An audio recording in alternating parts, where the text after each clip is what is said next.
Mic check. Now I'm on. What's up, Mason Falkenborg?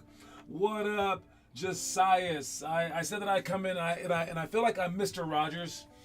Because I just come in and I try to act like you guys are spying on me or whatever. But Mr. Rogers is no, but now you can hear me, right? All right. Mr. Rogers is he's like an old guy that we used to watch on TV. You young kids may not know who he is, but yeah, it's lame stuff. Don't worry about it. All right, I think that you can hear me now. Say that you can hear me if you can hear me so that I can start the show. We got a big Friday on tap, and the first things first is our quote of the day. Yeah, good. All right, and never let good. Wait, what? Oh, I couldn't read it at first. Okay, never let good enough be enough. All right, never let good enough be enough. All right, when you're out there, you're probably thinking like, honestly, like just be straight up. You guys are like, I'm good enough. I'm good enough for where I am. I'm good enough for like my height. I'm good enough for Denver. I'm good enough for my school. All right, like it's like the Shaquille O'Neal thinking like I'm good enough to be a Hall of Famer. You can't think that way because it just erodes away at your potential slowly but surely. And in the end, you will regret it no matter how high that you reach. Like the way that Shaq talks about his career, I mean, he's kind of cocky when it comes down to it, but then when you really get him talking about it, he's like, yeah, I didn't try my hardest. And he regrets that because he would like to be in conversations with Michael Jordan. And he knows that he was like right there if he wanted it, but I think he justifies it by saying, well, if I tried my hardest, I might have gotten injured. And maybe you guys can do the same thing. But in the end, you still will regret it. All right? Never let good enough be enough. All right? Good enough is like making your high school team. You're happy about that. That's not good enough. The bad part about this is if you never let good enough be enough, you'll never have that feeling of contentment. Of just lying on the beach and going, yes, I did it. Oh, it feels so good. I don't need to do anymore, right? You will never have that feeling, all right? So you'll miss that feeling. But you know what feelings that you will get? Feelings of like signing autographs, feelings of like, I don't know, like getting a big contract from a basketball team, or like feelings of like making your varsity team, feelings of winning a state championship. You're going to get other feelings to take those feelings place. All right, so while the feeling of yes, I'm finished, I did it, feels so great and so relaxed, the feeling of a championship, putting your arms in the air, is a better feeling. And maybe it won't be the championship, but it'll be something like that. And I say gamble. I gamble on it. I absolutely gamble on it because when you sit down in the sand and you're like, I did it, that feeling, it's not as exciting and it doesn't last for that long. The other feelings last way longer. You can't tell someone a story about, man, dude, I did just enough. Ooh wee, and like, oh, and then I'm oh my God, I'm reliving the feeling of doing just enough, and I get to feel that way again, where it's just normal. Wow, no, it's always like, man, when I was your age, I did this amazing thing. Oh wait, let me tell you this story. Or like you're with all your boys and you're like talking about like high school, like the season. You're like, man, we went this far. You're literally reliving like this like big huge dopamine rush of like amazingness that you put forth. All right, so it's worth the gamble because the other way is just too darn boring. Okay, never let good enough be enough. All right, let's start with our challenges. If you have your book, which I'm sure you guys have the book out right now, I'm sure you guys are just like, yes, I am following along with this like it's a religion, sir. Tell me what to do next. I'm sure that's you, okay? So if that is you, and you happen to be a 7th grader, 8th grader, 6th grader, 5th grader out there, I'm telling you what you're going to do today. All right, especially if you happen to not have the book. If you have the book, you know what you're doing today. You've already done it. All right, it's today's challenge. On top of the push-ups for the month, on top of doing the actual drills. All right, on top of maybe like our Vegas or bust workouts, right? Or just separately. If this is all that you want to do, it's a decent challenge. All right, every day is different. Sometimes the challenges will take 3 minutes. Sometimes the challenges will take an hour. Sometimes the challenges are a day off. All right, we're gonna go through all the challenges right now per grade because we tell you that once a month, since they kind of change about once a month as well. All right, first grade challenges. You're on day 12 of our 2-minute 2-ball dribbling challenge. At this age, if you can dominate ball handling wise, you will dominate the games. Second grade, keep up with today's leg of the Chastain challenge. Complete your 5 chosen challenges. Third grade, doing our day 13 of our 4-week weekly improvement challenge. 30 minutes before today's workout. Work on each of the 7 items. All right, one day we will have a lot of people in this program, and I will be able to convince a percentage of them to do all this stuff. Okay, if I said all this stuff right now to 1 million kids, I get my 10 kids that I want to do this. Right now, I'm only saying it's about 50 kids, only 5 which are watching, so only one's gonna do it, kinda. Okay, the more kids that I say this to, the more that are gonna do it, period. If we get to that day, and it's like 10, 20 years from now, and those guys go off to become NBA players, just know that you were once in the program that told you to do those exact things. But kids aren't gonna do that until they see someone make it. So that's gonna be the irony, because you won't be able to go back in time, because time machines probably won't be invented by then. Because if they were, we would see them today. Come on, unless they have to be like invisible or something. I don't know. Are they watching us right now? Anyone from the future out there? Anyone? All right, 4th graders, you're on day 12 of the homework assignment. Do either 10, 25, or 50 push-ups. You can print it out, turn it in, etc., etc. 5th grade, day 13 of our 4-week weekly improvement challenge. 6th grade, finish day 6, week 2 of the 5 perfect weeks. You 6th graders out there, I know you're doing it. All right. Again, this is probably too much in the end for just regular kids, but you have a choice to be regular or not. You have a choice to be good enough or not. Okay. 7th grade, continue with the 5 months of the 10-month Chastain challenge. 8th grade, take on day 90 of 100. You're almost done, 8th graders. 8th graders out there, you're on day 90. You've been going through the Priobrajo Vanier challenge. 5 sets of Lana's moves, Kobe post moves, elbow sweeps, all right, and double bounce, 50 push-ups a day. Oh yeah, you must be really strong right now. The girls are probably watching you like, wow, that's a big old muscle right there, boy. All right, and then you got 25 knee jumps, so you can probably dunk by now because you've been doing this for 90 days. 5 minutes of guys drills, and make 10 free throw sprints for misses, man. Hang in there, guys. You 8th graders, you're on day 90, only 10 more days to go. It's 11 days if you can count by it, but you know, whatever. Easier math like that. 9th grade, you're on day 12 of the homework assignment. 10th grade, day 12 of the shot shop challenge. Then 11th grade, you're on the weekly improvement. Day 13, 12th grade, you're on day 12 of the homework assignment. Do 10, 25, or 50 push-ups. Just that stuff, add it together, it does a whole lot. Let's get to the trivia question today. This trivia question today is super hard. Super hard. All right? If someone asked me this question now, I would know it like that. So let's check out your trivia knowledge. We got Romello with 1 point, Wes with 2 points, Austin with 3 points, and Nolan with 4 points. So that's about it. Whoever gets the most points by the end of this short February month wins the $50 coin. Here's the question for today. Drown out that music, please. We got, what money nickname did goggle-wearing Charles have when he played for the Nets, Blazers, and Knicks? Hello, Mello.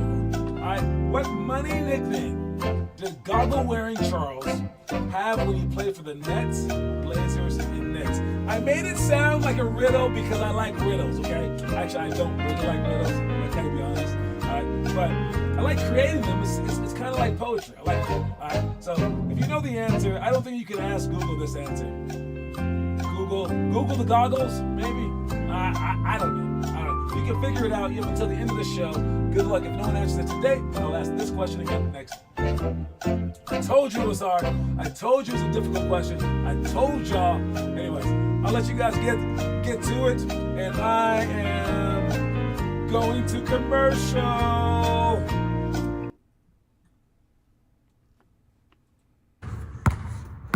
Water break.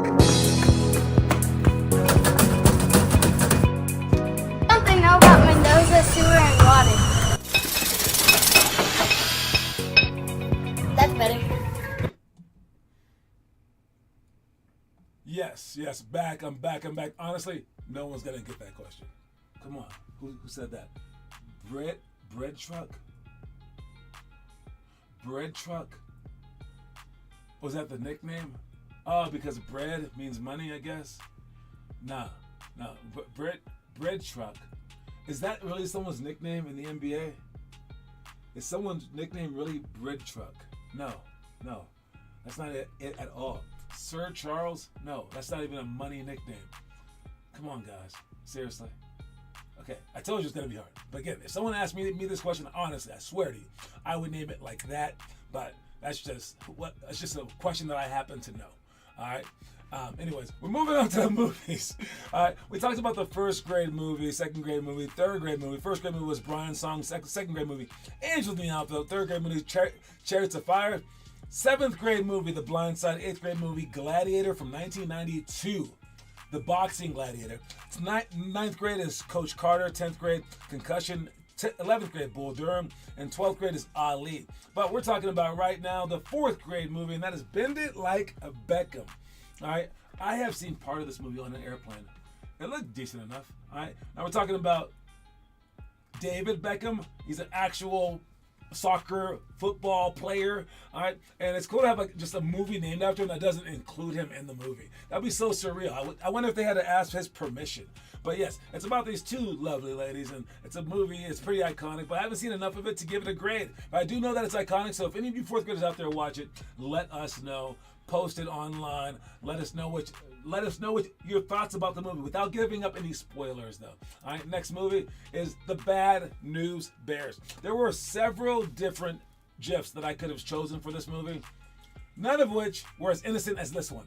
Okay, where he picked up the base, threw it into a guy's balls, and ran away. This is the most innocent thing that has happened in this movie. There were 2 different versions of this movie. There's a 1970s version with Matthew Maddow.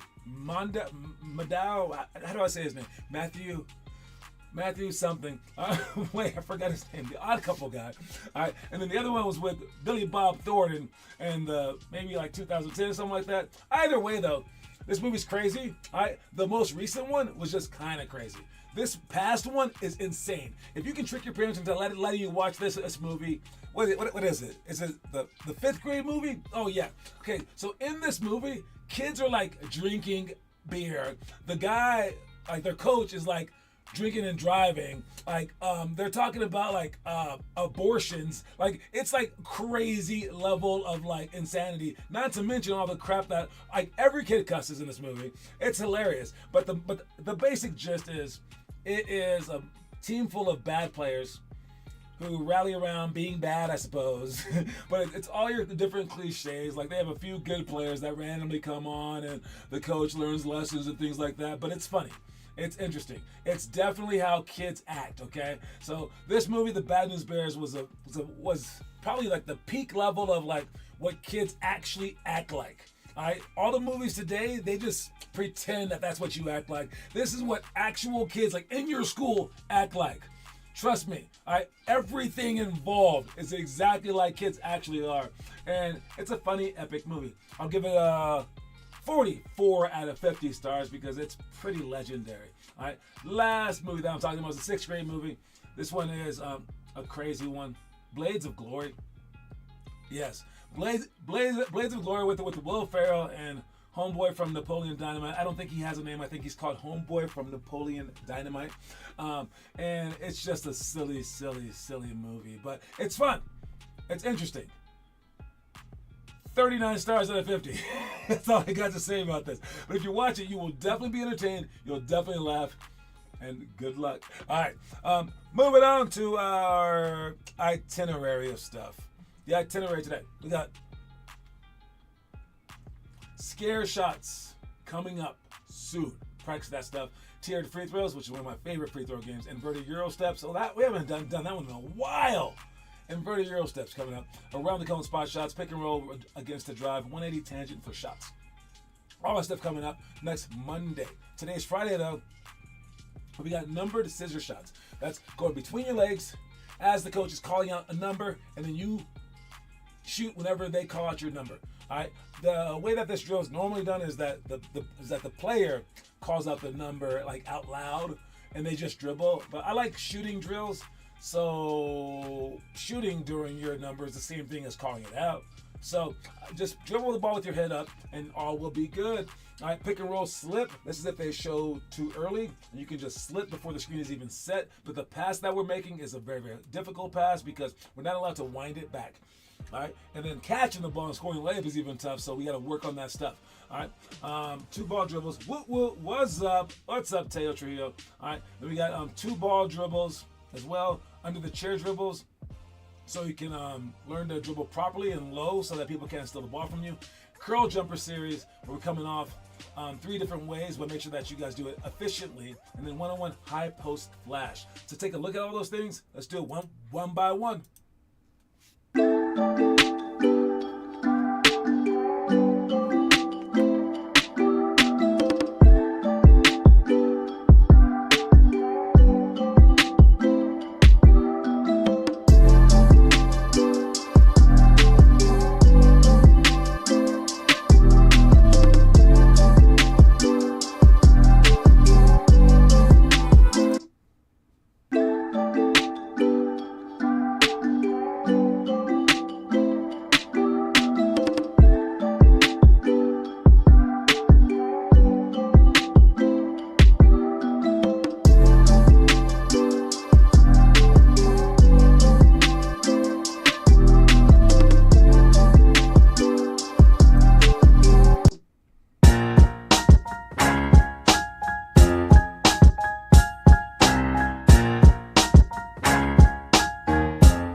That's everything that we're doing right there. Make sure you guys understand all that stuff. Make sure you guys get that stuff so we can hop right to it. I do want to start right away for these workouts today. So I will put you guys, we'll probably do 2 ball dribbles first, and then we'll just throw you guys in the mix. Like everything's in the mix with maybe under the chair dribbles as our timing group possibly. So heads up for a very, very fast-paced workout today. All right, let's check out something funny. All right, so this is supposed to be something funny. I don't know what it is. All right, I really don't. I don't. All right, well let's find out what it is, what it says. The board, Minnesota led by as many as 8 in the quarter, and something just fell from the jumbotron that nearly, it was within feet of Rudy Gobert.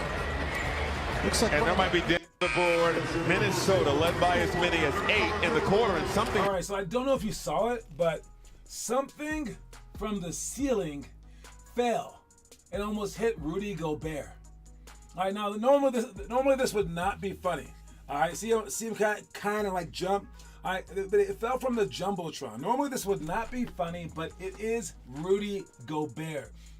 This guy, I know he's like a 3-time Defensive Player of the Year. He's in the NBA making millions of dollars, but he has the worst luck ever. He's the guy during the pandemic who made fun of the pandemic and acted like it wasn't real and went out there and touched all the microphones and like coughed and ha ha ha ha ha ha ha. Next thing you know, he has COVID and gave it to his teammate who happened to be the best player on the team, Donovan Mitchell. Basically, that was the reason that they like split up. Craziness, right? But this thing randomly fell from the sky. It just like came loose. I don't know if this wasn't a diabolical scheme by maybe someone that like worked up there or something like that to end them. I'm not sure was it their home court? I can't even tell. I think it was their home court. So I mean, it shouldn't be the opposing team's fault. But yeah, this dude almost like, I don't know if it would have killed him, but it would have hurt a little bit at least. I'm not sure what that was. If that's metal or plastic, I can't tell. But yeah, that's so random that Rudy Gobert is like the most unlucky dude in the world, but he was lucky today. He was lucky this day. All right, didn't really do anything. All right, let's check out our breakdown. Our breakdown is a Reggie Miller moment. Reggie Miller's known best for shooting, of course, and all those other things, but the one play he's known for is when they were down by like, I don't know what it was, like down by 7 with like 12 seconds to go, and he still won the game for them with a whole bunch of steals and threes. This one is almost the same thing. Watch what Damian Lillard does during this session of a basketball game. Yeah, well, I don't think we ever talked about it. No, yeah. So they are up by 10 points, and here they go. 10 seconds left. Hero misses a 3. Chance for the last one here. Giannis on the run. Down to 3. Giannis almost turned it over. Damian Lillard lets it fly. He's fouled. Okay, so he gets fouled with like 1 second left, shooting a 3. So he's going to get free throws. And 3 free throws here just as the clock expired. Well, you know, we just spent our time talking about Tyler Hero's great decision-making, and he jacks a 3 with 10 seconds to go in the quarter and gives Milwaukee. So one, never foul. Never foul on a three-point shot. Like, if they make the 3, they make the 3. Especially at your age, guys. There's no one Steph Curry at your age. So he goes through. He's going to shoot his free throws. He's going to make all 3 free throws. All right, and then this happens. 6 for 27, 22% from 3, and Milwaukee's at 44%. And how many in a row? 28 in a row. The last guy. So now there's a turnover. So they put 1.1 seconds back on the clock. Okay, so he made that. He got fouled. 1.1 seconds on the clock, makes all 3 free throws, and then they turn the ball over. Put on the line, and happens. now Miami turns it over, and it turns out the 1.1 seconds on the clock is going to benefit the Bucks here. Yeah, 1.1 seconds, and they're going to be inbounding from the baseline because the ball was never touched. You can't play the last 10 seconds of a quarter any worse than Miami has. Ware was leaning out. He had to get rid of the ball. So the Bucks a chance here to add some more. Damian Lillard in the corner. It's good. So that's a 6-point play from all mistakes. Okay, Dame didn't like hit anything besides that one shot. All right, there's no telling whether he would have made the first shot. All right, and the team just decided to just allow this to happen. All right, you guys make the same exact mistakes. Maybe not exactly like this, but you guys will make this inbounds pass mistake. You guys will foul people on shots when you shouldn't. All right, it's these small mistakes that end up costing you so much. They were only down 10. Now they're down 16 in just a matter of 1.1 seconds. That's the difference. All right, so be careful when you guys are out there. All right, make smart plays. There should not be an inbounds pass that's just thrown away when the guy's not looking. But at the same time, that guy, he wasn't looking at the ball. All right, this guy right here, he was like more so looking at his man. He's not thinking about how the guy has to inbound the pass in 5 seconds or less. So he should probably be aware of that. And the guy probably should have thrown a bounce pass. so the guy can like figure it out on the way up. So there's a lot of things coming off that screen. Maybe they switch that screen instead when Dame hits the three-pointer. All right, so small little bitty things, stay honed in even if there's only 1 second left. Pay attention. Pay attention. All right, that's all that I say about that one. Let's see the story of the day. You've got to take the initiative and play your game. You can't allow your opponent or other circumstances to impede you from capitalizing on all you've worked on prior.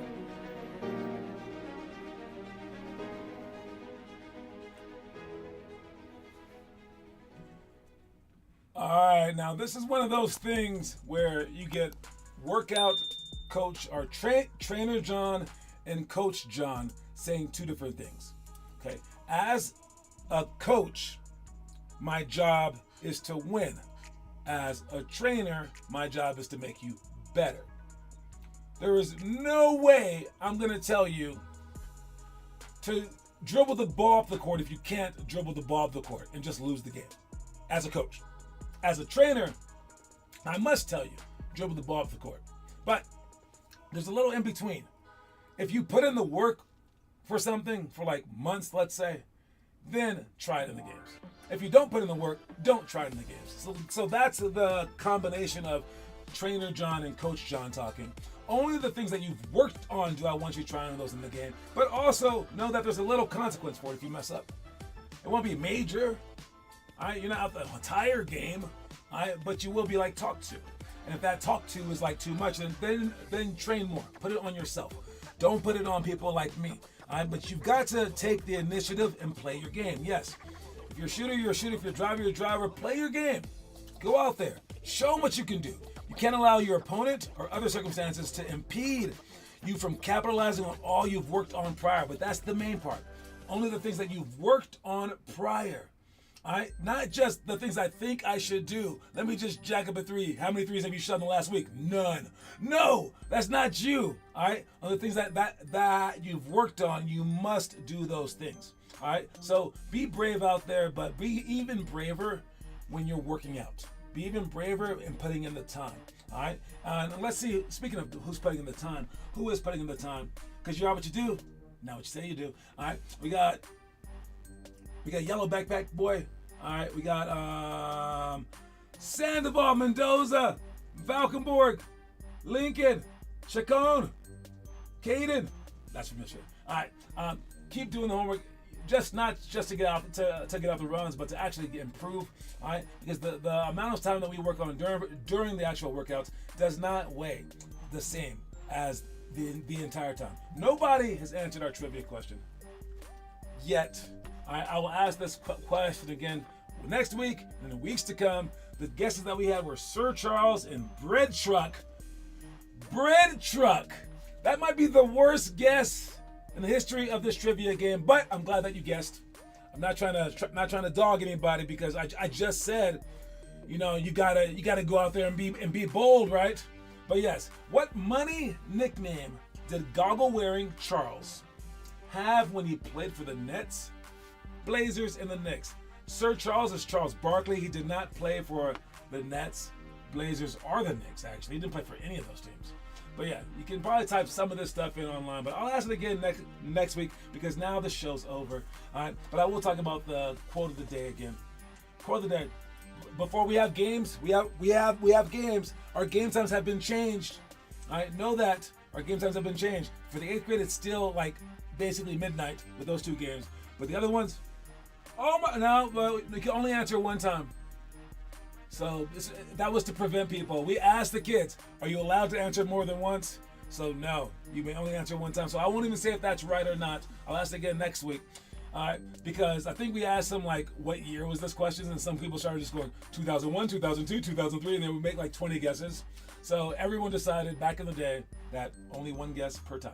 So yes, never let good enough be enough is the quote of the day.